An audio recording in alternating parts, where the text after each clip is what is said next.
नमस्कार दोस्तों, मेरा नाम है प्रदीप चौहान। बात समझनी है तो पूरी सुननी होगी। आज दिन है रविवार का, तो इस हफ्ते दो बड़ी खबरें रही। एक तो देश को नए राष्ट्रपति मिल गए, सीपी राधाकृष्णन के रूप में उपराष्ट्रपति का चुनाव हुआ। और दूसरी, अंतर्राष्ट्रीय स्तर पर अगर देखें तो हमारा पड़ोस नेपाल बड़ा डिस्टर्ब रहा। वहाँ क्या हुआ क्या नहीं हुआ ये आपको मालूम है। पहला सवाल ये उठता है कि जो उपराष्ट्रपति बने वो तो पता था कि एनडीए के बनेंगे, लेकिन वो जो कहते हैं ना काली भेड़ें कौन निकली, किसने क्रॉस वोटिंग की, किसने गद्दारी की, ये अभी तक नहीं पता। लेकिन इतना ज़रूर है कि छेद दोनों तरफ है, एनडीए में भी और इंडिया गठबंधन में भी। अब इंडिया गठबंधन का क्या होगा, कितना मजबूत हुआ इस चुनाव के बाद, क्या सच्चाई खुली और कौन इसको आगे लेके जाएगा, कांग्रेस का क्या रोल रहेगा, ये बड़ा इम्पोर्टेंट है जानना। दूसरा, नेपाल में जो हुआ उसका भारत पर क्या असर पड़ता है, नेपाल के युवाओं में और भारत के युवाओं में क्या फ़र्क है, क्या सोशल मीडिया इतना बड़ा हथियार बन गया है कि सत्ताधारी पार्टियों को अब पूरी दुनिया में डरने की ज़रूरत है। ये कुछ ऐसे सवाल हैं जिनका जवाब जानना ज़रूरी है, और इस जवाब के लिए एक बार फिर हम चलेंगे मशहूर पत्रकार, एनडीटीवी के मैनेजिंग एडिटर रहे सीनियर वरिष्ठ पत्रकार अभिज्ञान प्रकाश के पास। हाँ तो दोस्तों, जैसा कि आप देख सकते हैं स्क्रीन पे अभिज्ञान भाई आ गए। अभिज्ञान भाई, आपका एक बार फिर से स्वागत है हमारे यहाँ पर। वादे के मुताबिक हम फिर हाजिर हैं लोगों के सामने।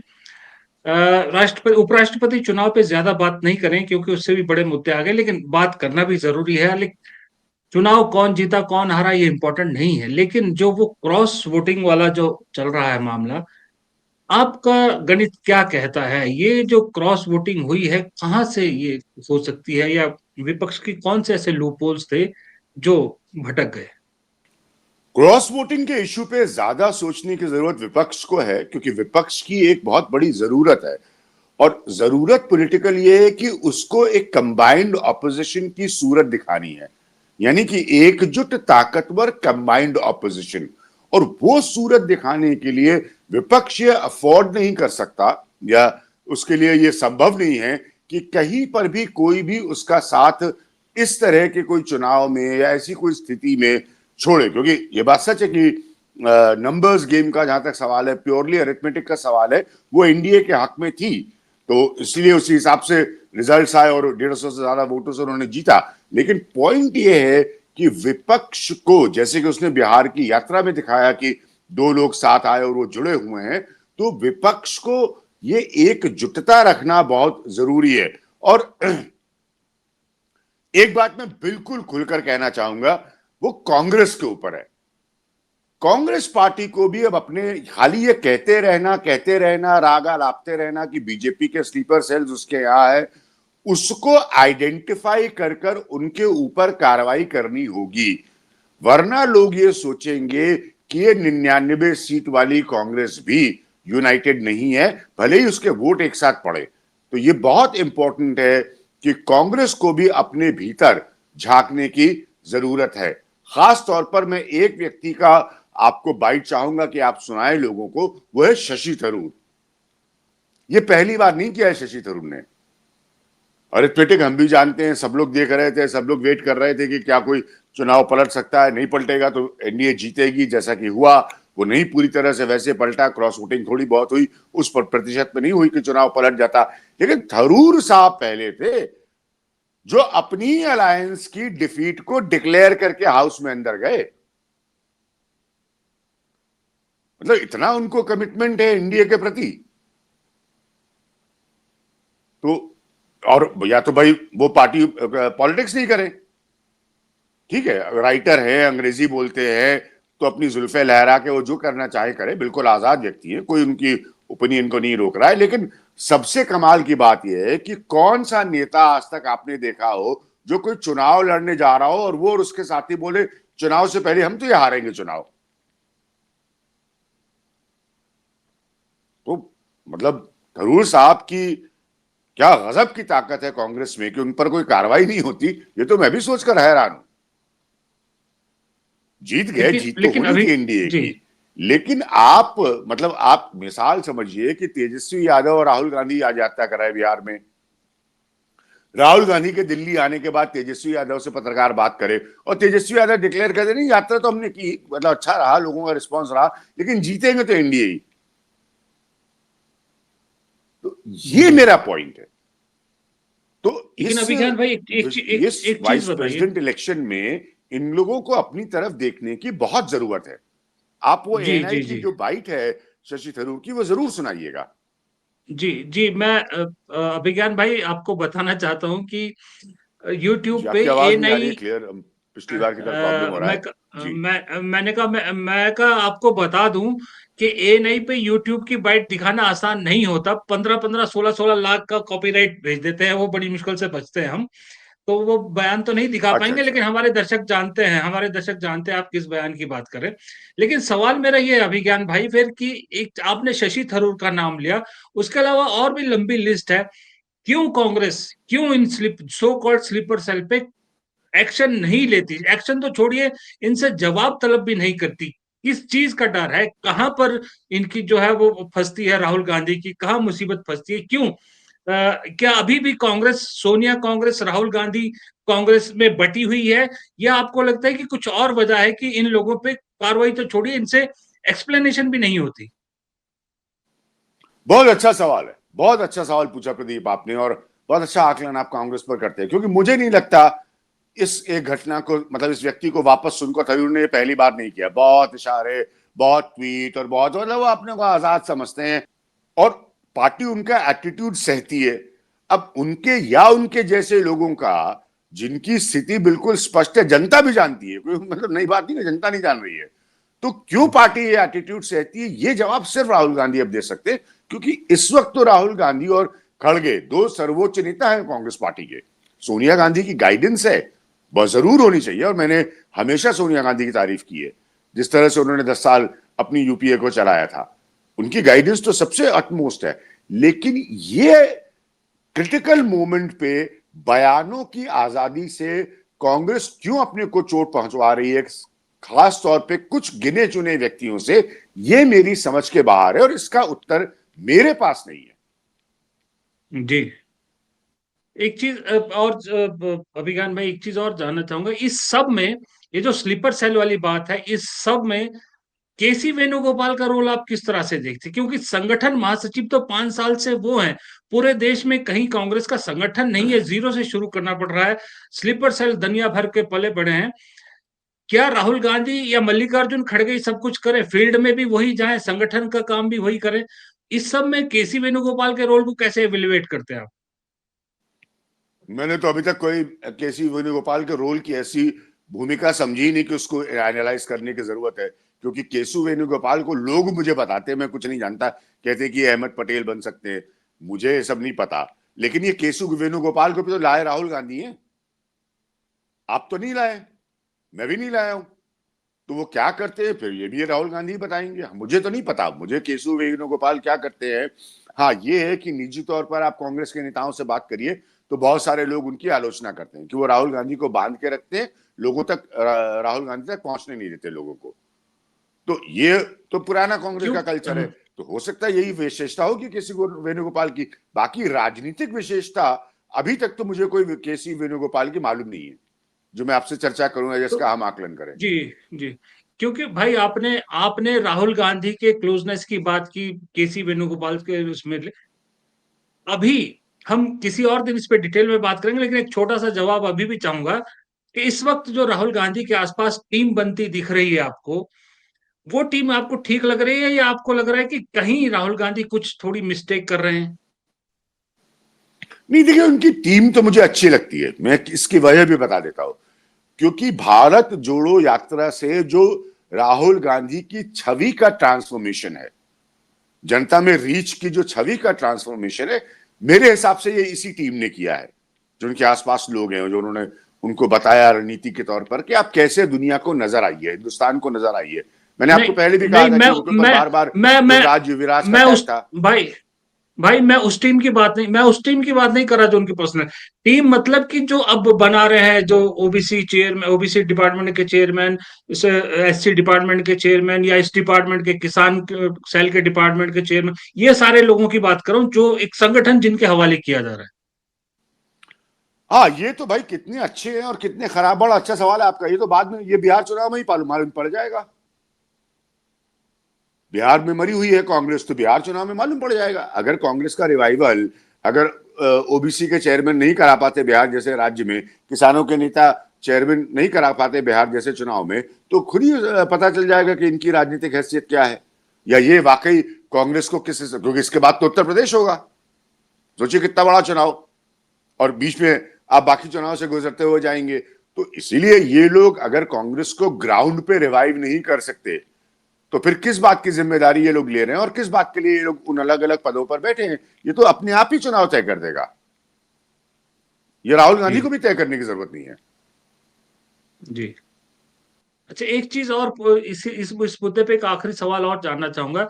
आपने वो वीडियो देखा जो बिहार कांग्रेस ने जारी किया एआई से, जो मोदी जी और उनकी माता को लेकर एक वीडियो बनाया बिहार कांग्रेस ने जो रिलीज किया था, वो देखा क्या आपने? जी नहीं, मैं नहीं देख पाया, लेकिन सुना जरूर इसके बारे में। जी जी। तो क्या आपको लगता है कि उसकी जरूरत थी, या वहां भी कुछ लोग जैसा कह रहे हैं कि वहां भी स्लीपर सेल अपना काम कर गए, क्योंकि मोदी जी ने जो मुद्दा उठाया था माँ की बेइज्जती का, माँ की गाली का, वो डाई डाउन हो रहा था। उस डाई डाउन होते मुद्दे को फिर से एक तरह से खाद पानी दे दिया, कुछ लोग ये कह रहे हैं। क्या आप इससे एग्री करते हैं, या आपको लगता है कि नहीं, वो नहीं, कुछ मैं आपकी बात इससे से फर्क बिल्कुल नहीं अग्री पड़ेगा? करता हूँ, बिल्कुल अग्री करता हूँ आपकी बात से, क्योंकि अब ये मुद्दा डाउन होने जाना चाहिए किसी भी साइड से। अगर ये मुद्दा बढ़े, और अब विपक्ष खास तौर से अगर इसको, भाई मैं आज तक एक सवाल का जवाब नहीं मिल पा रहा है, अब वो मेरी समझ के बाहर है, मेरे जैसे बेवकूफ लोग ही वो सवाल पूछ रहे हैं कि कौन था वो जिसने गाली दी थी। उसको तो ढूंढ के ला नहीं पाए। कांग्रेस थी नहीं वहां पर, राहुल गांधी थे नहीं वहां पर, मतलब कांग्रेस से मतलब जो कांग्रेस के लीडर्स होते हैं। तो अब किसी ने गाली दी, अब किसी के, जो गाली देना गलत है, बिल्कुल सरासर गलत है, उसमें तो कोई डिबेट है ही नहीं, लेकिन तथ्य तो सामने आ ही नहीं रहा है ना, मुद्दा ही बनता चला जा रहा है। उधर वो आंदोलन हो रहे हैं, धरने हो रहे हैं, लोग सड़कों पर बैठ रहे हैं, नाराज हो रहे हैं, कह रहे हैं हमारे प्रधानमंत्री की मां को आपने गाली दे दी। तो भाई इसको अगर दूसरा पक्ष भी मुद्दा बना रहा है, तो मेरे हिसाब से वो भी गलत है। जी। तो अगर वैसे बिहार वो कांग्रेस कोई वैसे एआई का जी। वीडियो बना के चलवा रही है, तो इसका मतलब बिहार कांग्रेस सफाई दे रही है ना। हम्म। तो फिर बिहार कांग्रेस ये भी कह दे कि उसने किया है। ये क्या है कि हमने किया है तो हम सफाई दे रहे हैं? सही बात है। तो या तो कांग्रेस ये कहे कि हमने नहीं किया है, जो कि कांग्रेस की ऑफिशियल लाइन है, या वो ये कह दे कि हमने किया है और हम सफाई दे रहे हैं। हम्म। दोनों चीज तो क्योंकि नहीं हो वो सकती आदमी, ना एक साथ। हाँ, हाँ, वो आदमी वैसे भी जेल में है और पुलिस कस्टडी में है। अब वो क्या बयान देगा, किसका देगा, वो तो मालूम नहीं। खैर, अब इससे हटते हैं, थोड़ा सा अपने पड़ोस की बात करते हैं। विज्ञान भाई, जो नेपाल में जो कुछ हुआ, जो भी सिचुएशन रही, जैसा भी हुआ, जो कारण रहे, वो अलग बात है। अगर पहला सवाल ये पूछूं कि जो नेपाल में जो कुछ हुआ, उससे भारत के लिए कुछ सबक, कुछ चिंता के कुछ संकेत कुछ है, आपको लगते हैं? हाँ, नहीं नहीं, बहुत सारे सबक है। देखिए, किसी भी देश के लिए, और हमारे जैसे देश के लिए, डिस्टर्ब्ड नेबरहुड तो बिल्कुल ही अच्छी बात नहीं है। और अभी तो आप बहुत ही अजीब स्थिति में, क्योंकि पाकिस्तान तो परमानेंटली डिस्टर्ब्ड है आपके साथ, ठीक है, बांग्लादेश डिस्टर्ब हो गया, श्रीलंका डिस्टर्ब हो गया, अब नेपाल। तो ये बहुत बहुत बहुत गंभीर स्थिति है। नेपाल खास तौर पर, क्योंकि नेपाल से आपका रिश्ता गहरा रहा है, नेपाल को समर्थन देने का रिश्ता आपका गहरा रहा है। और बहुत सालों पहले, मैं आपको एक बात बड़ी खास बताता हूं, मेरे अजीज गवर्नमेंट ऑफिशियल मित्र हैं, और बहुत आला दर्जे के, उन्होंने बहुत समय पहले मुझे बताया था कि नेपाल में तब कुछ कुछ अनरेस्ट होती थी, कुछ घटनाएं होती थी, रॉयल फैमिली में मैसेकर हुआ, वो भी घटना हमें याद है। तो उन्होंने हमेशा कहा था कि एक दिन नेपाल की जनता सड़क पे आएगी, क्योंकि यहाँ के रूरल्स जो हैं वो जनता को ध्यान नहीं देते, गरीबी बहुत है। नेपाल से हिंदुस्तान में लोग बहुत काम करने आते हैं, खासतौर पर सिक्योरिटी और हाउस होल्ड हेल्प के तौर पर। वहां पर एम्प्लॉयमेंट नहीं जनरेट हो पा रहा है, और लगातार वहां जनता के मन में यह आता है कि नेपाल को जो भी आर्थिक मदद मिलती है वो वहां के नेतागण हड़प लेते हैं। ये जनता में अभी भी मैं नेपाल की स्टोरी फॉलो कर रहा था, तो ये एक फीलिंग बहुत ज्यादा लोगों के अंदर पिछले बहुत सालों से पनपती जा रही थी, और अब उसका हमने विस्फोट देख लिया, किस तरह से सड़कों पे हो गया और लोग उतर कर आ गए। तो भारत के लिए, चूंकि भारत का बहुत गहरा रिश्ता है, भारत का इन्वॉल्वमेंट एक तरह से हर स्तर पर है नेपाल के साथ, हमारा आवाजाही, उनके लोगों का हमारे देश में आकर काम करना, ये सब बहुत करीबी है। और बिल्कुल अलग मसला है, बांग्लादेश की तरह मसला नहीं है नेपाल का, दोनों को अलग अलग करके देखना चाहिए। इसीलिए नेपाल में जो हो रहा है वो भारत के लिए चिंता का विषय है, इसमें कोई संदेह मेरे दिमाग में नहीं है। लेकिन इसमें भाई एक चीज और पूछना चाहूंगा, जो प्रदर्शनकारी वहां दिख रहे थे, जो भी हमने सोशल मीडिया पे उस पे देखा, जिस तरह से हमारी गोदी मीडिया को उन्होंने लताड़ लताड़ के वहां से भगाया, एक तो वो, और दूसरा जो उनकी बातों में एक भारत के प्रति थोड़ी सी नफरत सी दिख रही थी, वो आपको लगता नहीं कि वो ज्यादा चिंता का विषय है? हाँ, दोनों पॉइंट चिंता के विषय है। मैंने आपसे अभी थोड़ी देर पहले क्या कहा भाई, गोदी मीडिया तो इस पर तो मैं कोई कमेंट ही नहीं करूंगा। जब नेपाल में उनको लताड़ा जा रहा है तो मैं इस पर, अब आप बताइए मैं इस पर क्या कमेंट करूंगा? तो चर्चा का विषय ही नहीं बचा ना। तो मतलब वहां नेपाल में भी कल को ऐसा हो सकता है यूरोप में भी लताड़े जाए, अगर कोई गलती से चैनल वहां देखता होगा तो, इंडिया की न्यूज चैनल्स इस तरह के। इंपॉर्टेंट है आपका सेकेंड पॉइंट, इसीलिए मैंने आपसे कहा कि एक बहुत आला अफसर ने ये बात मुझसे बहुत पहले शेयर की थी। हमें पता है कि भारत की क्या भूमिका होती है, हमें पता है कि भारत किस तरह की मदद देता है, और लोगों के अंदर जो थोड़ा सा रूखापन है भारत के प्रति, ये उस बात का भी प्रतीकात्मक संदेश है कि आप जो यहां के पॉलिटिशियंस की मदद करते हैं ना, उससे हम खुश नहीं है। क्योंकि जनता वहां पर लगातार ये देख रही है, ये सोच रही है, ये उसके दिमाग में बनता चला जा रहा है कि ये पॉलिटिशियन विदेशों से पैसा, खासतौर पे भारत हो या चीन भी उसमें शामिल है, कि उनसे इन लोगों को और इनके प्रधानमंत्री को, मंत्रियों को पैसा आता है, आर्थिक मदद मिलती है जो हम जनता तक पहुंचनी चाहिए। सी अंडरस्टैंड, वो भी हिल स्टेट है, आप भी जहां बैठे वो हिल स्टेट है, तो ये सब स्पेशल कैटेगरी में आते हैं ना। तो वही नाराजगी है जनता की कि आप ये सब करते हैं, लेकिन जो मदद हमको पहुंचनी चाहिए, जनता तक पहुंचनी चाहिए, वो नहीं पहुंच रही है। तो इसी की वजह से आप ये रूखापन भारत के प्रति देख रहे हैं, और ये मेरे लिए अनएक्सपेक्टेड नहीं है। क्योंकि नेपाल में जी। अगर आप जाइए तो और लोगों से बात करिए तो वो भारत को दोस्त मानते हैं, वो मानते हैं कि भारत से मदद होती है नेपाल की। तो अगर उनको ये लगने लगे कि मदद करने वाले देश से के लोगों से आने वाला पैसा या धन या सहायता या कुछ कुछ भी उन तक नहीं पहुंच रहा है, तो वो उस देश के प्रति भी तो नाराज होंगे ना, जी। भले भारत की लेकिन अपनी एक कोई गलती ना हो उसके अंदर। लेकिन एक एक चीज बताइए अभी विज्ञान भाई, जो वहाँ जो रीजन यूथ के एग्रेशन का या गुस्से का है, बेरोजगारी हो गया या दूसरी चीज करप्शन हो गया, सब कुछ हो गया, कुछ कुछ उसी तरह की चीजें भारत में भी है, और भारत में भी युवा जो है 60% से ज्यादा जो ऐसा है, हमारी पॉपुलेशन है जो यंग एज में गिनी जाती है। हम जेंजी तो नहीं कहूंगा मैं, लेकिन यंग तो है। और आपको मालूम है बेरोजगारी का यहाँ भी कोई वो नहीं है। आए दिन पेपर लीक हो रहे हैं, आए दिन जो है पेपर कैंसिल हो जाते हैं, बच्चे एज निकल रही है। ये सारी चीजें कहीं ना कहीं एक दिन आके बॉइल डाउन तो होगी। और दूसरी बात, ये मैं इशारा सिर्फ अपने उस पर नहीं कह रहा हूँ, एक बीजेपी के विधायक है बाकायदा, पन्ना लाल शाक्य शायद उनका नाम है, उन्होंने तो मंच से कहा है कि भारत में गृह युद्ध हो सकता है, बीजेपी का विधायक बोल रहा है। तो ये आशंकाएं क्यों पनपने लगी है? दरअसल अब कुछ लोग डर के मारे नहीं बोल रहे, लेकिन अंदर अंदर ये आशंका तो लोगों के मन में है ही है। देखिए, भारत एक कमाल का देश है, और मैं अपने अंतर्राष्ट्रीय लेक्चर्स में भी ये बात को कई बार कह चुका हूं, और आज आपसे एक बड़ा गंभीर बात है, इसको रिपीट करता हूं। भारत में ऐसी स्थिति मुझे नहीं दिखता कि होगी, भले बीजेपी के कोई नेता कह रहे हो, कांग्रेस के, उन सब पे मैं नहीं जाता। इंडिया में जो इंडियंस हैं उनकी सेल्फ एंटरप्राइज बहुत हाई है, वो खुद से बहुत चमत्कार करते हैं, खुद से बहुत व्यापार करते हैं, बल्कि सरकारें तो उनसे लेती हैं, उनको देती कम है। किसी भी सरकार का सवाल उठा लीजिए, मैं यहां कोई एक पर्टिकुलर सरकार के लिए नहीं कह रहा हूं।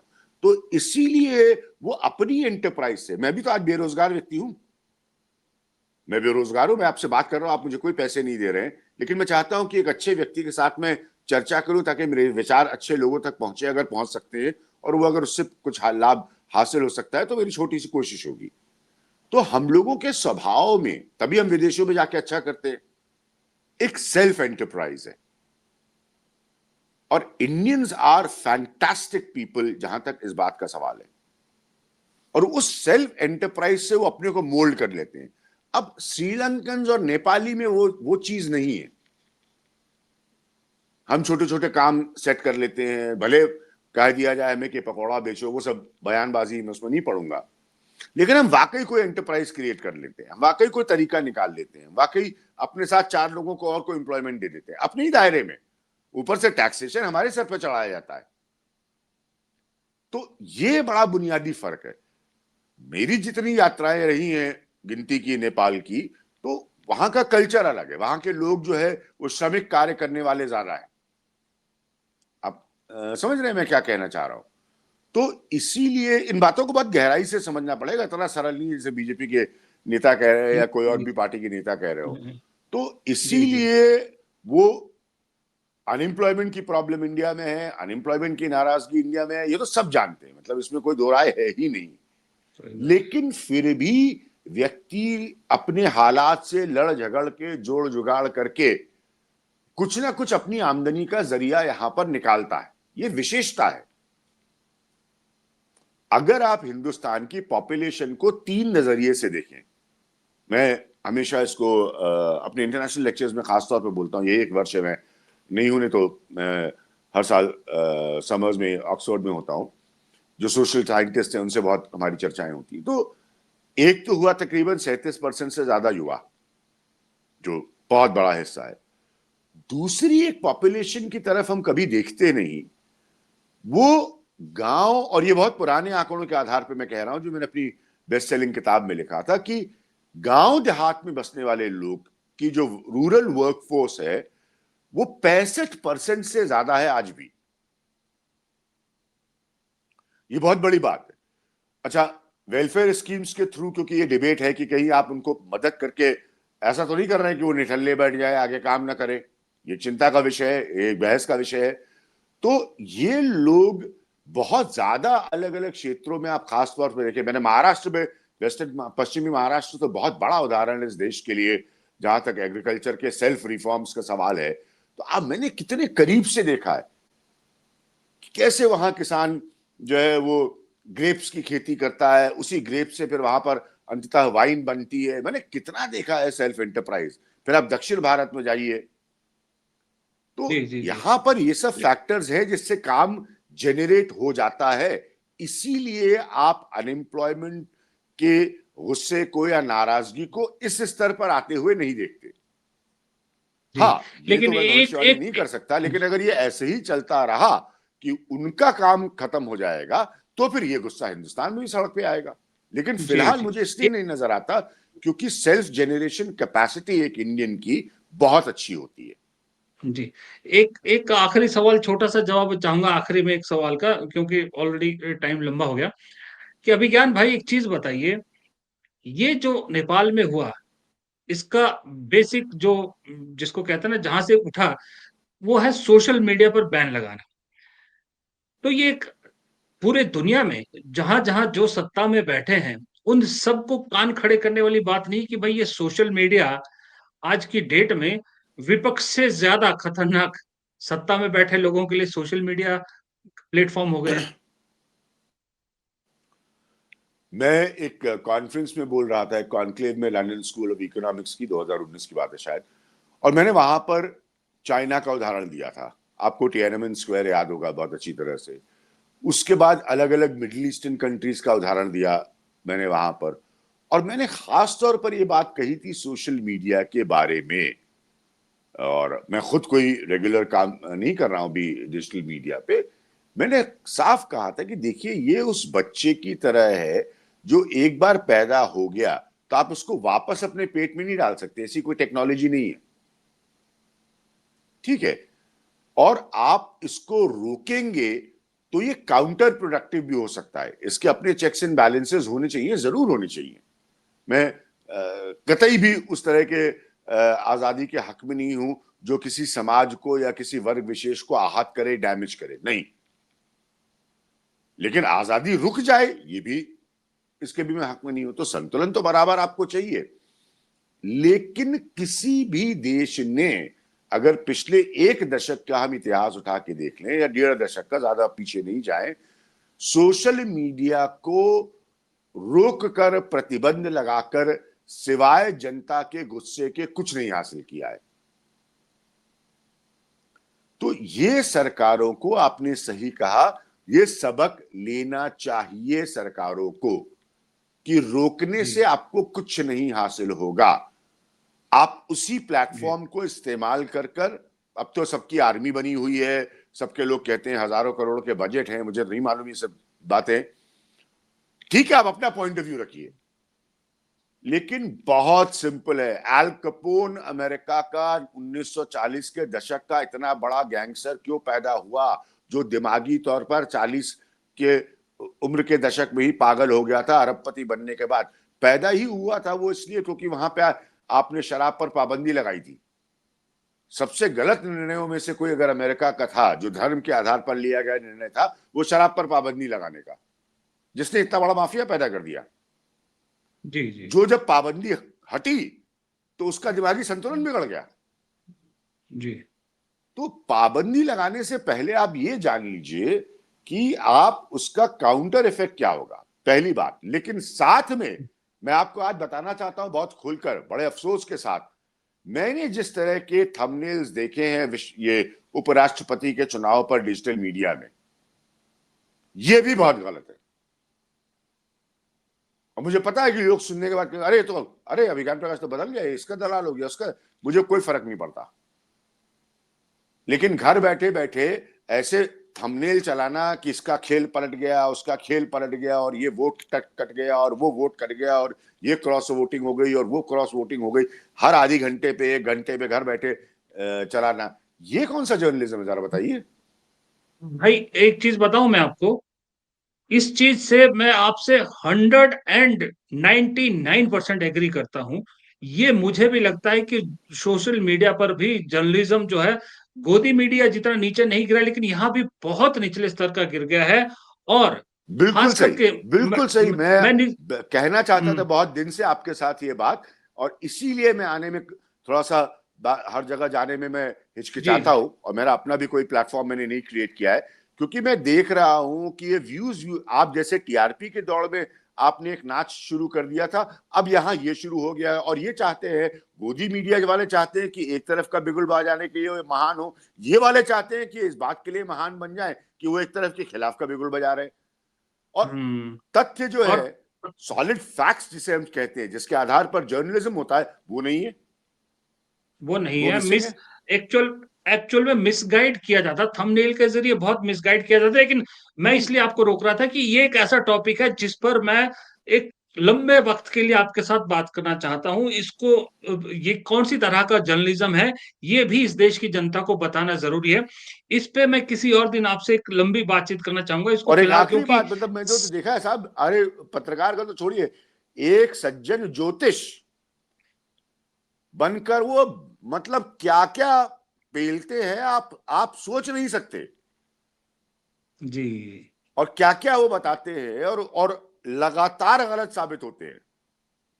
जी तो जी देखिए, जी ये भी बहुत बड़ा डेंजरस है, क्योंकि आपने सोशल मीडिया का, अब आपको पता है एस्ट्रोलॉजी बिकती है, आपको पता है धर्म के अलग अलग संस्करण चलते हैं सोशल मीडिया पे, तो आप फिर ये जर्नलिज्म के नाम पे क्यों कर रहे हैं, आप उसका धर्म का चैनल चलाइए क्यों ना। कर रहे हैं? सही बात है, मुझे सही प्रॉब्लम बात वो है, तो इसलिए दोनों साइड्स को देखना और समझना जरूरी है। फिर बीजेपी आप पर है। जी अटैक करेगी, तो आज बीजेपी है, कल को हो सकता है कोई और पॉलिटिकल पार्टी हो, पर ये जिस ट्रेंड से हम अलग हटने की कोशिश कर रहे थे, आप तो वापस उसी ट्रेंड को सेट कर रहे हैं ना, जी जी, फिर आप अलग क्या कर एब्सोल्युटली। रहे हैं। और इस पे भाई एक अलग से प्रोग्राम करूंगा। और ये जरूर जरूर, मेरे दिल के बहुत करीब है इशू, क्योंकि मैं भी मेरे भी। देखता हूँ ना, मैं इसी फील्ड में हूँ। मैं जब थंबनेल देखता हूँ, मैं समझ जाता हूँ कि कितना खोखली है इसके अंदर, लोगों को बेवकूफ बनाया जा रहा है।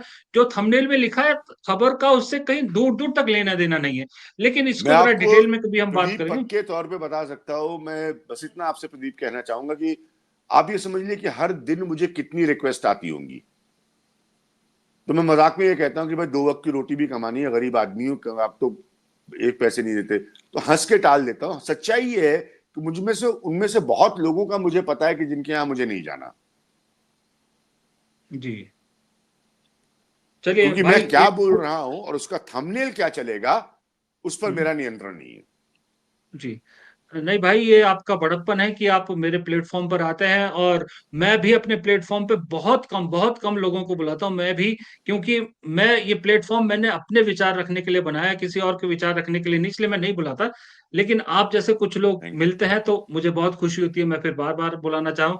आप वक्त निकालते हैं थैंक मेरे यू। लिए, आपका बहुत बहुत शुक्रिया। और आप इतने सारे मुद्दों पर अपने एक्सपीरियंस लोगों के साथ शेयर करते हैं, आपके चाहने वाले बहुत हैं। अपने इस प्रोग्राम में कमेंट बॉक्स में देखिएगा, आपको कितने लोग मिस करते हैं, कि कोई कहता है 15 साल बाद देखा, कोई कहता है 12 साल बाद देखा, कोई कहता है अभिज्ञान जी की शक्ल चेंज हो गई, कोई कहता है अभिज्ञान जी पतले हो गए। आपसे इतना जुड़ाव है लोगों का, तो अच्छा लगता जी। है आप लोग को से बात करना, और लोगों को आपके जो विचार है उसको लोगों के सामने रखना। फिलहाल आज के लिए फिर से आपका एक बार बहुत बहुत शुक्रिया। जल्द आपसे दोबारा मुलाकात होगी अभिज्ञान भाई, बहुत बहुत शुक्रिया। Thank you so much Pradeep ji. Thank you. Thank you.